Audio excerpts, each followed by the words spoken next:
예, 여러분 지난 시간에는 이 명청교체기 명과 후금의 대결 구도 속에 휘말려 들어가지 않기 위해서 나름의 외교적 수완을 총동원해서 이 고투를 했습니다만 이 내정의 난맥상 때문에 그 인조반정으로 몰락해버린 이 광해군 정권의 외교와 내정에 대해서 여러분에게 말씀을 드렸습니다. 자, 우리나라처럼 이 강대국 사이에 끼어 있고 그 주변에 있는 강대국들 내부의 역학관계 변화에 따라서 굉장히 심각한 위기에 처할 가능성이 높은 나라는 물론 외교를 잘해야 되겠지만 그것 못지않게 중요한 것은 그 외교의 기반이 되는 내정을 제대로 다독이는 겁니다. 광해군이 쫓겨나고 인조 정권이 이른바 반정에 의해서 새로운 집권 세력으로 등장을 했지만 이 바깥에서 벌어지고 있던 거대한 격변이라고 할 수 있는 이 명청교체는 여전히 진행되고 있었죠. 자, 그러면 사람들은 정권이 바뀌면 얼마나 이전 정권보다 잘할 것인가, 거기에 깊은 관심을 가지고 새로운 정권을 주시할 수밖에 없었는데 뭐 결과를 미리 말씀드립니다만 인조 정권도 불행하게도 이 광해군 정권을 뛰어넘는다고 선언을 했습니다만 결국 광해군 정권처럼 실패하고 말았죠. 바로 그 실패의 가장 상징적이고 최악의 사례가 1636년의 병자호란이었습니다. 그래서 오늘 얘기는 이 병자호란으로 가는 과정에서 인조 정권 초기에 이 내정과 외교를 한번 살펴보는 그런 내용이 되겠습니다. 자, 지난 시간에 기억을 하시겠지만 이첨으로 대표되는 광해군 시절의 대북인들은 이 정권을 장악해서 그 정권을 천년만년 지키려는 조바심 때문에 결국 광해군을 비극의 나락으로 몰아넣게 되었습니다. 폐모살제, 동생을 죽이고 그 동생 죽인 사실에 격분해 있는 어머니를 대비 자리에서 쫓아낸다. 이게 폐모살제입니다. 효를 가장 중시하는 이 중세 조선에서는 용납되기가 굉장히 어려웠죠.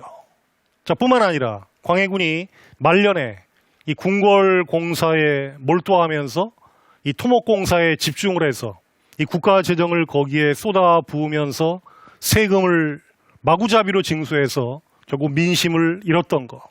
임진왜란 때 명나라가 조선에 군대를 보내서 우리를 살려주었는데 광해군은 배은망덕하게도 그 명나라의 은혜를 저버리고 저 오랑캐 후금과 잘 지내려고 했다. 이것도 광해군 정권이 마땅히 쫓겨나야 될 중요한 명분이다. 이렇게 세 가지를 내걸고 1623년 3월에 여러분이 화면에 보시는 김유, 이귀, 최명길 이런 사람들이 광해군의 조카였던 능양군이라는 인물을 추대해서 이 광해군 몰아내는 정변을 성공시키는데 이것을 바로 인조 반정이라고 부릅니다.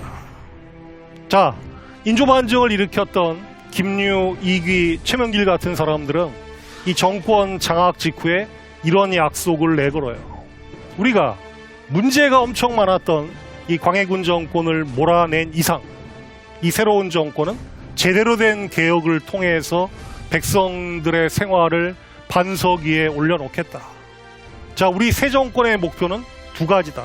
하나는 여기 휼민이라고 썼습니다만 휼민은 뭐냐 하면 백성들을 보살펴서 그들을 제대로 먹이고 입히겠다라고 하는 것이 휼민, 일종의 애민입니다. 또 하나는 광해군 정권하고는 틀리게 우리 새로운 정권은 국가의 국방력을 키워서 바로 저 만주에 있는 후금 오랑캐를 정벌하겠다. 이거를 자신들의 새로운 집권 슬로건으로 내걸게 되었던 것이죠. 자, 여기까지는 이 새로운 정권의 출범에 나름대로 기대감을 가지고 있던 사람들에게 상당한 기대감을 주는 게 사실이었습니다. 그러나 세상 일이라는 게 그렇게 만만치가 않죠. 또 이 권력이라고 하는 것이 마약과 같아서 권력을 잡기 전에 했던 다짐하고 이 권력을 잡은 다음에 보이는 행태하고는 전혀 다른 경우가 있습니다. 인조 정권의 사례에서 그런 모습을 아주 적나라하게 보게 되는데, 자, 그 얘기를 하기 전에 먼저 이런 말씀을 드릴 필요가 있어요. 인조 정권이 광해군을 몰아내고 조선에서 새롭게 등장했다는 소식을 명나라도 듣습니다.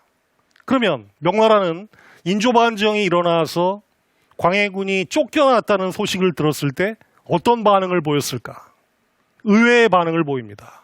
명나라가 우선적으로 보인 반응은 이거였어요. 아니, 광해군이 무슨 잘못을 했다고 조선의 저 반정 세력들은 우리 명나라의 허락도 받지 않고 함부로 쿠데타를 일으켜서 국왕을 쫓아냈는가? 이런 생각을 했어요. 이거는 명백한 찬탈이다. 이 유교 정치 사상에서는 신하가 군대를 이용해서 왕을 쫓아내는 거는 이건 불효 못지않게 엄청난 폐륜이에요.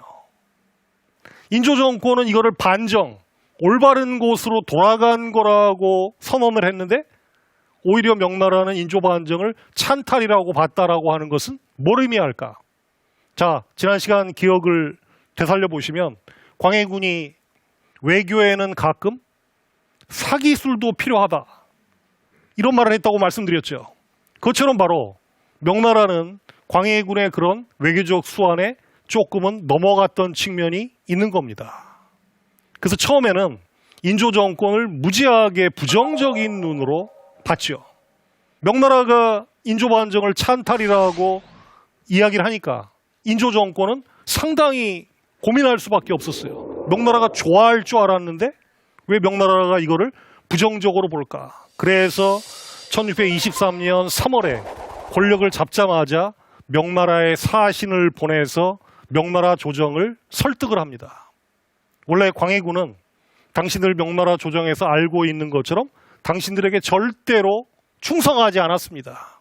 사기술을 가지고 명나라를 주무르려고 했지 명나라의 은혜를 갚으려고 한 적이 한 번도 없습니다. 거기에다가 어머니를 쫓아내고 동생을 죽이고 토목공사에 매진해서 백성들의 삶을 망쳤기 때문에 우리 세정권은 민심에 순응해서 광해군을 쫓아냈으니까 명나라가 하루라도 빨리 이 새로운 정권을 인정하고 승인해 주기 바랍니다. 이런 식으로 명나라 조정을 설득하기 위한 노력을 총력을 다해서 기울이기 시작을 합니다. 그러자 이 명나라의 신하들이 갑자기 이런 생각을 해요. 바로 주파나를 튕겨보는 거죠. 명나라가 보기에는 저 멀쩡한 광해군을 쫓아낸 게 분명히 문제가 있긴 하지만 가만히 생각해 보니까 광해군은 명나라하고 만주 이른바 오랑캐 사이에서 어떻게 보면 중립적인 행보를 취하려고 했잖아요. 기억하시죠? 그래서 아예 이번 참에 인조 정권을 책봉하고 승인해 주되 그 책봉하고 승인해 주는 것에 대한 대가를 왕창 받아내자. 이건 어떻게 받아낼 것이냐? 광해군은 우리가 후금을 치기 위해서 군대를 보내라고 요구했을 때 적극적으로 보내려고 했습니까? 처음에 완전히 뺐습니까? 완전히 뺐잖아요. 그러니까 이제 명나라는 이런 생각을 하는 거예요. 인조 정권을 승인해 주되 인조 정권으로부터 광해군하고는 완전히 다른 군사 원조를 얻어내서 조선을 저 후금하고 싸움을 붙이자. 원래 중국인들이 고대부터 지금까지 이른바 주변의 오랑캐를 상대할 때 가장 상투적으로 써먹었던 외교적 술수가 뭐냐면 이제입니다. 여러분 들어보셨죠? 오랑캐는 오랑캐를 이용해서 견제한다라고 하는 거였어요. 원래 조선에서 왕이 교체가 되면 이 반정이라는 말은 조선 초에 중종반정이라는 것도 있었어요. 왜 연산군 쫓아내고 중종을 왕자리에 올렸었습니다. 그때만 해도 명나라가 별로 앞뒤 재지 않고 중종을 승인해 줬는데 인조반정 때는 조선을 승인해 주면서 조선으로부터 반대 급부를 어마어마하게 얻어내려고 시도를 합니다. 자, 그런 면에서 인조 정권이 저 후금 오랑캐를 치고 백성들을 안정시키겠다는 슬로건을 내걸었지만 이 명나라의 이런 의식 때문에 자칫 잘못하면 저 후금 오랑캐하고 실력을 쌓아서 대결할 준비를 하기 전에 바로 명나라 때문에 이 후금하고 위기에 처할 가능성이 굉장히 높아진 것이죠. 자, 그러면 인조 정권은 이 상황을 어떻게 헤쳐나갈 것이냐. 자, 명나라는 인조 반정이 1623년에 일어났는데 2년 이상 시간을 끌다가 1625년에야 비로소 인조를 새로운 국왕으로 승인을 해줍니다. 그러니까 2년 동안 주파마를 튕겼던 거예요. 자, 그러면서 인조를 승인해주면서 뭐를 요구했냐 하면 저 북한에 가면 평안북도에 철산이라는 동네가 있습니다. 지금은 동창리라고 해서 북한 미사일 기지가 거기 있다고 하는데 그 철산에서 바다로 한 15km 정도 떨어진 위에 가도라는 섬이 있어요. 그런데 광해군 말년인 1622년에 이 명나라 장수 모문용이라고 하는 자가 이 가도라는 섬에 명나라 패잔병들을 이끌고 들어가서 군사기지를 설치를 합니다. 그 군사기지 이름이 동강진이라고 하는 곳인데 이 동강진을 어디에다가 쓰려고 했냐. 여러분, 가도라는 철산 앞바다에서는 압록강이 굉장히 가깝죠. 그리고 압록강 넘어가 만주 아닙니까? 그러니까 가도 동강진은 바로 누르하치가 있는 후금을 견제하는 바로 아주 중요한 전략 요충이었어요. 그래서 거기 명나라 군대가 주둔해 있는데 문제는 지금처럼 해운이나 수송수단이 발달하지 않았던 시절이니까 이 가도에 있는 명나라 군대가 먹고 입을 군량이나 각종 군수물자를 명나라가 해운을 통해서 공급을 해줘야 되는데 이게 바다가 험해가지고 굉장히 어려웠어요. 그래서 이제 명나라 정권은 어떤 꼼수를 생각했냐면 인조를 승인해주는 대가로 조선이 가도의 명나라 군대가 먹을 식량이나 군수물자를 책임지고 대주도록 하는 그런 조건, 일종의 옵션을 걸었던 겁니다.